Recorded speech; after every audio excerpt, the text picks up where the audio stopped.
Attitude. Don't come here. We will take you on. Roland has that same attitude about the weather, by the way.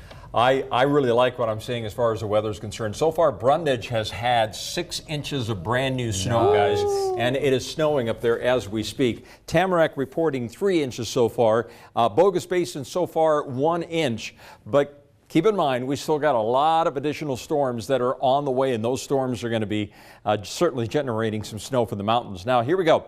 We have some evening showers that are still moving in on this west-southwesterly flow. Some of it is falling as a wintry mix. Some of it's just falling as scattered rain showers. But another round of wet weather comes in. Rain and snow showers for the Treasure Valley late tomorrow. I'm thinking tomorrow evening through early Friday morning. And then many storms ahead. On the satellite imagery, you'll be able to see how the storms are just racked up out there in the Pacific Ocean. So here's the latest wave that's moving through. Most of the shower activity, again, is generally kind of scattered in nature, but you can see right around the Boise foothills into the mountains. We're certainly seeing some snow here in the Treasure Valley. It looks like it's some rain showers right up around Nissa, around Fruitland, and just to the north of Caldwell. And that is rapidly moving in that southwest to northeast direction. So the potential for the showers is going to continue on again and off again through the evening. Now, even with the clouds, even with the wind, even with the showers, here's testament of what that westerly flow does. It drives temperatures up. The high today was 42 degrees in Boise. That's way above the average of 37 degrees for this time of the year. So here's our satellite imagery, and look, this is the storm that's impacting us now. This is a little bit of a break. This is the next storm, then a break, and then the next storm.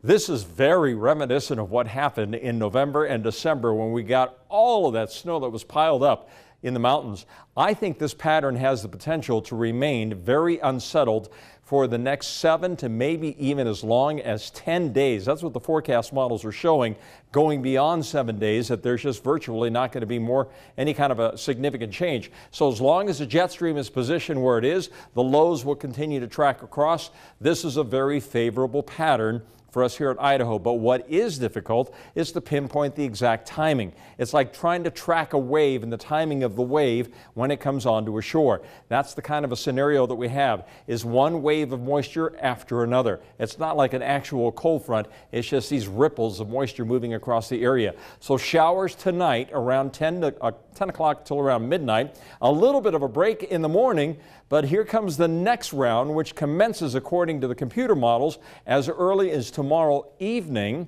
which will carry over into early Friday, but the next storm starts coming in off the Pacific Ocean as well. 7-day forecast and for the Treasure Valley, 39 for the high temperature tomorrow. A little sunshine is possible in the morning, but I think another round moves in tomorrow evening through early Friday. Then the next one moves in late Saturday, cloudy skies on Sunday, with more storms expected around Monday, possibly Tuesday, and into Wednesday of next week. The mountains will also be seeing periods of snow on again, off again, late tomorrow, early Friday, late Saturday, and going into next week. It's great news. Wow. That's a little break on Sunday, I guess. A little bit of a break, but again, the storms are moving so quickly, it's tough to pinpoint the exact timing. Okay. Well, a trip to the emergency room led to a diagnosis. One woman says was nothing short of a miracle. As Liz Bonus explains, a quick-thinking doctor likely saved her life. Just a few months ago, at their row house gallery where these two sisters work, Janie Smith says she was in terrible pain. I was at work and my back hurt so bad. I was laying on the floor in the office, and I told my husband the next day, I said, I just have to go to the emergency room. She said she'd made a couple visits to the emergency department before where they were able to simply give her an injection to stop her pain. This time, however, it turned out to be a whole lot different. You see, Dr. Walker Plash, an emergency medicine resident, just happened to be on rotation in this emergency room that day. He decided to look into the source of her pain and discovered her pancreas was inflamed. Kind of in emergency medicine, especially, one of the things we focus on is kind of what's the most likely thing, but also what's the worst thing that this could be. And if it is the worst thing, what do you have to do to take care of that? It turned out Janie did have the worst thing. But if there's ever a right time to find the worst thing, Jamie says this was it, because otherwise... Yeah, we would have been dead.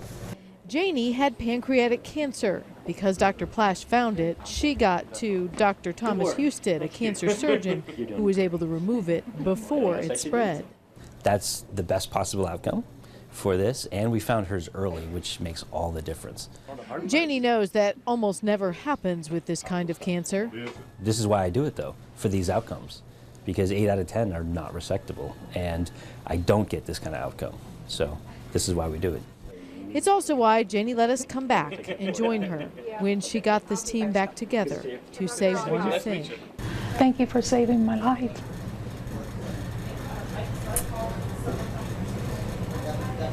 That's pretty much it. Pretty much it. One of those things that pretty much says it all when you're simply alive to say it. I'm Liz Bonus, KBOI 2 News.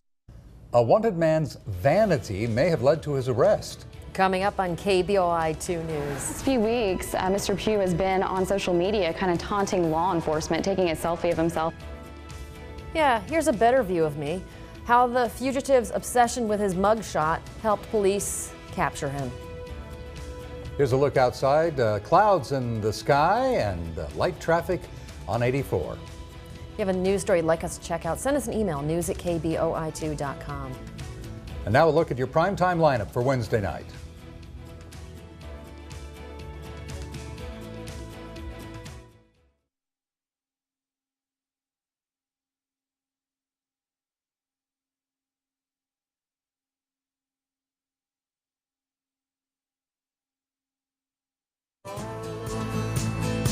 Cause I'm gonna make this place your home.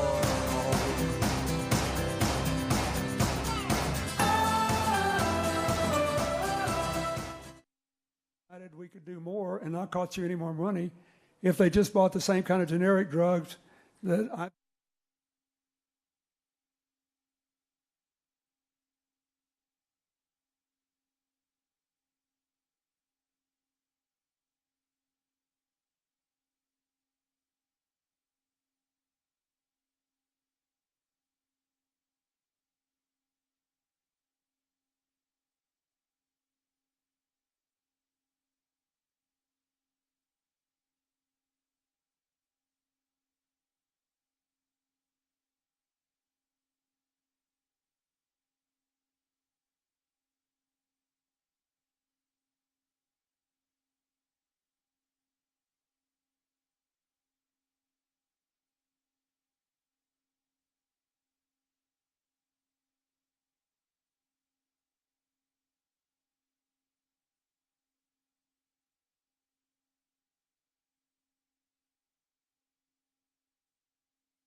You're watching KBOI 2 News, first at 4. An Ohio fugitive sends a selfie to police because apparently he just didn't like his mugshot. David Gonzalez reports that was a mistake. We got a new mugshot picture of him. We hope he likes it. In his most recent picture, Donald Pugh is grinning from ear to ear. Maybe it's his attempt at taking the best mugshot possible after being upset with his previous ones. Pugh was wanted by Lima, Ohio police for failing to appear in court. They took to Facebook asking the public to be on the lookout. But Pugh didn't like the mugshots they were using. The past few weeks, Mr. Pugh has been on social media kind of taunting law enforcement, taking a selfie of himself and posting it to police department pages saying, hey, this picture is actually better. He's also called into radio stations in Ohio, kind of teasing them that he's still on the run. After Pugh asked the Atlanta Police Department to use this picture instead of his mugshot, he was arrested here in the parking lot outside of the Century Branch Library this morning. Sheriff's officials say a tip led to that arrest. He was picked up on 3 warrants from Columbus, Georgia for embezzlement and battery. So with him sending this picture and the Ohio Police Department actually using that picture and putting it up there, it gave us more views of Mr. Pugh. I don't know if he thought about that before he took the picture. The Escambia County Sheriff's Office was more than happy to share the news of Pugh's arrest online. They believe his selfie led to his capture. They used the hashtag Thanks for the selfie. He actually made our jobs easier. He put more pictures of himself out there, maybe at a better angle to where people were able to make a tip and identify him so we could make that arrest.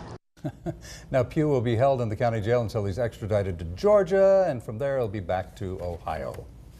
10 U.S. Navy sailors are safe after being held by Iranian officials. Coming up on KBOI 2 News First at 4, why U.S. officials believe the men were treated fairly during their detainment.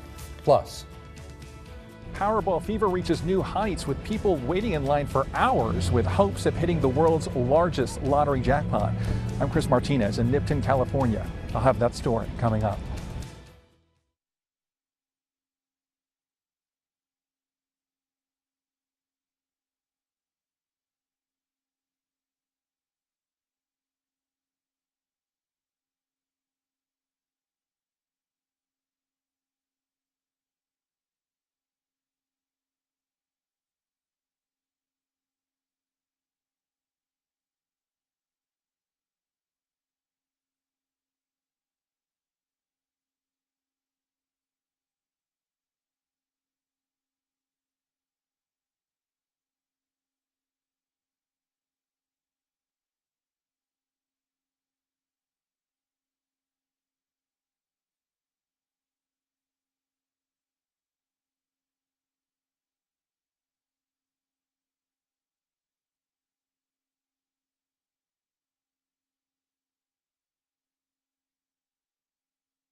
You're watching KBOI 2 News First at 4.